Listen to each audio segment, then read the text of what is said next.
Voilà, maintenant on a à nouveau ici ces communes vaudoises sélectionnées, puis les appartements, les annonces d'appartements qui sont les points. Maintenant, on aimerait bien faire quelques statistiques, on aimerait bien connaître pour chaque commune quel est le nombre d'annonces d'appartements qu'on a, et puis quel est le loyer moyen, par exemple, euh, dans chaque commune. Donc pour le faire, en fait, il faut en principe compter, hein, regarder dans quelle commune se situe quel appartement, ainsi de suite. Et puis en fait transférer en quelque sorte les attributs des appartements vers la, vers la couche des communes. Donc en fait, on fait une jointure spatiale, on appelle ça. Et puis donc QuantumGIS, c'est dans le menu vecteur, Data Management Tools, Join Attributes by Location. Okay, donc jointure par localisation, jointure spatiale. Maintenant, ici, on a la couche vecteur de destination, c'est-à-dire nous, on aimerait bien transférer en fait des attributs de la couche des points vers la couche des communes. Donc en fait, la destination target sont les communes.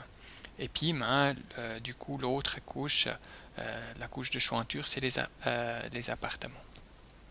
Maintenant, il y a bien évidemment plusieurs appartements par commune, donc en fait, il faut faire un summary, donc faire un calcul statistique, puis là, on peut sélectionner certaines statistiques au niveau des attributs, donc par exemple, on sélectionne la moyenne ou la médiane ici, et puis il faut écrire ça dans un nouveau fichier shape, appartement, commune appartement.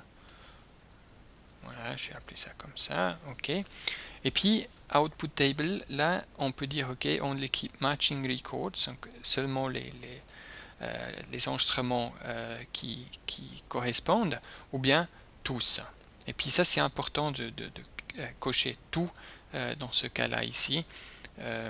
Sinon, en fait, ça sera relativement vide. En fait, il ne va pas avoir de commune du tout. On clique sur OK. Il nous donne un avertissement pour le système de référence qui soi-disant n'est pas le même. C'est pas vrai, mais voilà. Donc on a été averti, on va contrôler la chose. Et puis là, il a fini, il nous propose d'ajouter la couche directement. Parce qu'on dit OK, pas de souci. Et puis maintenant, on va aller voir ce qui s'est passé. Donc en fait, ça se passe au niveau des attributs.